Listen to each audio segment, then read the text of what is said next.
Dears, ഇന്ന് നമ്മൾ discuss ചെയ്യാൻ പോകുന്നത് 5ാം ക്ലാസ്സിലെ അടിസ്ഥാന ശാസ്ത്രം annual term sample practice paper കേട്ടോ. എന്താണ് ഇവിടെ നമുക്ക് ഡിസ്കസ് ചെയ്യുന്നത് നോക്കാം. 15 മിനിറ്റ് കൂൾ ഓഫ് ടൈം ഉണ്ട് കേട്ടോ. അപ്പോൾ നന്നായി ക്വസ്റ്റ്യൻ എന്താണെന്ന് വായിച്ച് മനസ്സിലാക്കുക. 7 പ്രവർത്തനങ്ങളുണ്ട്, അതിൽ 5 പ്രവർത്തനങ്ങൾക്ക് ഉത്തരം എഴുതുക. പ്രവർത്തനം 1 നോക്കാം.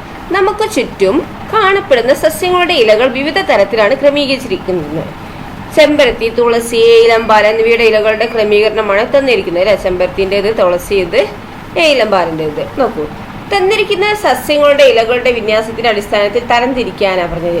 ഉചിതമായ തലക്കെട്ട് നൽകുക. അപ്പം എങ്ങനെയാണ് നമുക്ക് തരംതിരിക്കുക? അപ്പം നിങ്ങൾ ചെയ്യേണ്ട എന്താ, ഈ തന്നിരിക്കുന്ന സസ്യങ്ങളെ കോളാമ്പി, സൂര്യകാന്തി, പേര, അരളി, മാവ്, തുമ്പ അല്ലെ, ഈ തന്നിരിക്കുന്ന സസ്യങ്ങളുടെ ഇലകളുടെ വിന്യാസത്തിന്റെ അടിസ്ഥാനത്തിൽ എന്താക്കുക, നിങ്ങൾ തരംതിരിക്കുകയാണ് വേണ്ടത് കേട്ടോ. അതിന് ഉചിതമായ തലക്കെട്ട് നിങ്ങൾക്ക് നൽകാം. ഓക്കെ, നെക്സ്റ്റ് ബി എന്താണ്, സസ്യങ്ങളുടെ ഇലകൾ വ്യത്യസ്തമായ രീതിയിൽ ക്രമീകരിക്കേണ്ടതിന് ആവശ്യത ഉണ്ടെങ്കിൽ അതിന്റെ ഉത്തരം ന്യായീകരിക്കുക. ഇനി ഇല്ല എന്നാണ് നിങ്ങളുടെ അഭിപ്രായമെങ്കിൽ അതിന്റെ ഉത്തരം എന്താ നിങ്ങൾ ന്യായീകരിക്കുക കേട്ടോ. അതിന് എന്തുകൊണ്ടാണ്, കാരണം എന്താണെന്ന് എഴുതിയാണ് വേണ്ടത്. സി, ഞാനാണ് സസ്യങ്ങളെ പ്രകാശ സംശ്ലേഷണത്തിന് സഹായിക്കുന്നത്. എനിക്ക് പച്ച നിറമാണ്. സസ്യങ്ങൾ പച്ച നിറം ഉണ്ടാകാൻ കാരണം എൻ്റെ സാന്നിധ്യമാണ്. എൻ്റെ പേര് പറയാമോ? എന്താണ്? ഹരിതകാട് അല്ലേ. ഇനി പ്രവർത്തനം 2 നോക്കിയേ. പയർ, ചോളം എന്നിവയുടെ ബീജപത്രം ആണ് തന്നിരിക്കുന്നത്. പയറിൻ്റെ, ഇത് ചോളത്തിൻ്റെ അല്ലേ. ഈ സസ്യങ്ങളുടെ സവിശേഷതകളിൽ ചില വ്യത്യാസങ്ങളുണ്ട്. പട്ടിക പൂർത്തിയാക്കുക. സ്ഥിരവിന്യാസം എന്താണ്, വേരുപടൽ എന്താണെന്നും ഒക്കെ ഇതാക്കി വ്യത്യാസം ഇതാക്കാനാണ് പറഞ്ഞിരിക്കുന്നത് കേട്ടോ. അപ്പൊ നിങ്ങൾ എന്താക്കുക, ഈ പട്ടിക പൂർത്തിയാക്കുകയാണ് വേണ്ടത്. ദെൻ ചോളത്തിൽ കാണപ്പെടുന്ന ബീജാനത്തിന്റെ ധർമ്മം എന്താണെന്ന് വെച്ചിരിക്കുന്നത്. അപ്പൊ ആ ബീജാനത്തിന്റെ ധർമ്മം നിങ്ങൾ എഴുതുക. ദെൻ പയർവിത്തിലെ ബീജപത്രത്തിന്റെ എണ്ണത്തിന് സമാനമായ എണ്ണം ബീജപത്രമുള്ള ഒരു സസ്യത്തിലെ പേര് എഴുതാനാണ് പറഞ്ഞിരിക്കുന്നത്. അപ്പൊ ആ പേര് എഴുതുക കേട്ടോ, ആ സസ്യത്തിന്റെ പേര് എഴുതുക. ഇനി ചോളം ഇലയിൽ കാണപ്പെടുന്നത് സമാന്തര സ്ഥിരാവിന്യാസമാണ് അല്ലെ. ചോളം ഇലയിൽ കാണപ്പെടുന്നത് എന്താണ്, സമാന്തര സ്ഥിരാവിന്യാസമാണ്. കൂട്ടത്തിൽ നിന്ന് സമാന്തര വിന്യാസം ഇല്ലാത്ത സസ്യത്തെ കണ്ടെത്താനാണ് പറഞ്ഞിരിക്കുന്നത്. ഏതാണ്, കരിമ്പാണോ, നെല്ലാണോ, കടലയാണോ, ഗോതമ്പാണോ, ഇതിലേതാണെന്നുള്ളത് എഴുതുക. സമാന്തര സ്ഥിരവിന്യാസം അല്ലാത്ത സസ്യം ഇതിലേതാണെന്നുള്ളത് എഴുതുക. ഇതിന് പ്രവർത്തനം 3 ആണ്. വിവിധ ആവശ്യങ്ങൾക്കായി ഇന്ത്യൻ നിരവധി കൃത്രിമ ഉപഗ്രഹങ്ങൾ വിക്ഷേപിച്ചിട്ടുണ്ട്. ഇൻസാറ്റ്, എജ്യൂസാറ്റ് എന്നിവ അവയിൽ ചിലതാണ്. ഇന്ത്യ വിക്ഷേപിച്ച കൃത്രിമ ഉപഗ്രഹങ്ങളുടെ പ്രധാന ഉപയോഗങ്ങൾ കണ്ടെത്തി ആശയഭൂപടം തയ്യാറാക്കാനാണ് പറഞ്ഞിരിക്കുന്നത്. അപ്പോൾ ആശയഭൂപടം തയ്യാറാക്കുക അല്ലേ, അത് നിങ്ങൾ തയ്യാറാക്കുക. GPS സമാനമായ ഇന്ത്യൻ സംവിധാനത്തിന്റെ പേര് എഴുതാനാണ് പറഞ്ഞിരിക്കുന്നത്. ഏതാണ്, നാവിക് അല്ലേ. പിന്നെന്താണ് അടുത്തത്, സൗരയൂഥത്തിന്റെ കേന്ദ്രം സൂര്യനെ വലം വയ്ക്കുന്ന ഭൂമി, ഭൂമിയുടെ ഉപഗ്രഹമായ ചന്ദ്രൻ, സൂര്യനോട് ഏറ്റവും അടുത്ത് നിൽക്കുന്ന ആൽഫ സെന്റോറി എ എന്നിവ ആകാശഗോളങ്ങളാണല്ലോ. ഇവയുടെ വലിപ്പം കൂടി വരുന്ന ക്രമം താഴെ തന്നിരിക്കുന്നത്. ശരിയായത് തിരഞ്ഞെടുത്ത് എഴുതാനാണ് പറഞ്ഞിരിക്കുന്നത്.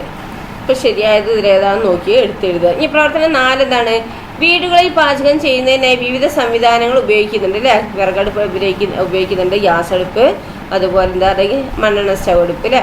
അപ്പോൾ നോക്കൂ, മുകളിൽ തന്നിട്ടുള്ളത് ഏത് തരം അടുപ്പുകൾ ആണെന്ന് വെച്ചിരിക്കുന്നത്. ഏതൊക്കെയാണ് ഞാൻ ഇപ്പോൾ പറഞ്ഞു അല്ലേ, അത് എഴുതുക.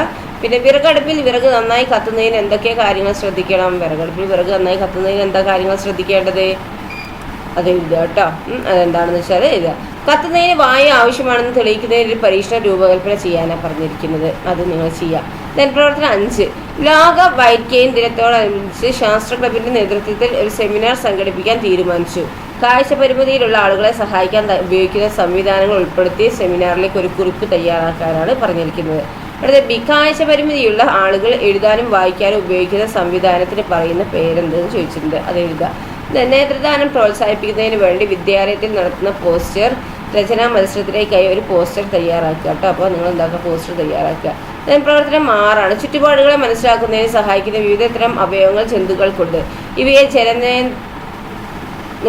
എന്താണ്, ജ്ഞാനേന്ദ്രിയങ്ങൾ എന്ന് പറയുന്നു അല്ലേ. അപ്പോൾ എന്താണ്, ഈ ചിത്രശലഭങ്ങളെ രുചി തിരിച്ചറിയാൻ സഹായിക്കുന്ന അവയവം ഏതാണ്? അപ്പോൾ ഇന്ന് എടുത്ത് എഴുതുക അല്ലേ.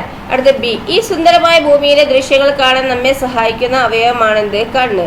കണ്ണിന്റെ ആരോഗ്യത്തിന് ഞാൻ പാലിക്കേണ്ട ആരോഗ്യശീലങ്ങൾ എന്തെല്ലാം എന്നുള്ളതാണ് എഴുതേണ്ടത്. അത് നിങ്ങൾ എഴുതുക. ദെൻ സി, കേൾക്കാൻ നമ്മെ സഹായിക്കുന്ന ഇന്ദ്രിയമായ ചെവിക്ക് പല കാരണങ്ങൾ കൊണ്ട് കേൾവിക്കുറവ് ഉണ്ടാകാറുണ്ട്.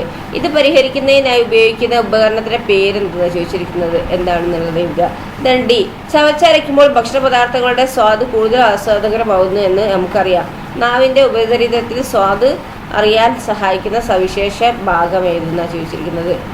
ഓക്കെ, ദെൻ പ്രവർത്തനം 7 ജന്തുലോകത്ത് കാണപ്പെടുന്ന വൈവിധ്യമുള്ള ജീവികളാണിത് പ്രാണികൾ. വിവിധ തരം പ്രാണികളുടെ ലാർവകളാണ് ചില ഇനം പുഴുക്കൾ.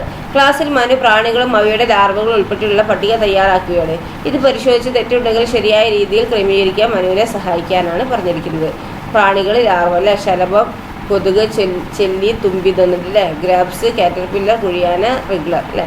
ഇതിലേതാണുള്ളത് നിങ്ങൾ എന്താണ് ക്രമീകരിച്ച് മനുവിനെ സഹായിക്കുക ശരിയായ രീതിയിൽ. ഓക്കെ, ദെൻ അടുത്തത് എന്താണ്? പാറ്റയുടെ രൂപാന്തരണ ഘട്ടങ്ങളുടെ ചിത്രീകരണം ഒന്ന് ശ്രദ്ധിച്ച് കണ്ടോ. പാറ്റയുടെ മുട്ട വിരിഞ്ഞുണ്ടാകുന്ന കുഞ്ഞുങ്ങൾക്ക് പറയുന്ന പേരെന്താണ്? അപ്പോൾ അതൊക്കെ ടെക്സ്റ്റ് ഉണ്ട് അല്ലേ, ടെക്സ്റ്റ് വായിച്ചത് നന്നായി എഴുതുക കേട്ടോ. ദെൻ പാറ്റയുടെ രൂപാന്തരണ ഘട്ടങ്ങൾ വിശദീകരിക്കുക. പിന്നെ സി എന്താണ്? പുഴുക്കൾ കൊണ്ടുള്ള ഉപകാരങ്ങൾ എന്തെല്ലാം എന്നാണ് ചോദിച്ചിരിക്കുന്നത്. അപ്പോൾ അതൊക്കെ എഴുതുക കേട്ടോ. അപ്പോൾ ഇത്രയുള്ള ക്വസ്റ്റ്യൻ പേപ്പർ നന്നായി പഠിച്ച് ആൻസർ ചെയ്യുക. Okay, thank you.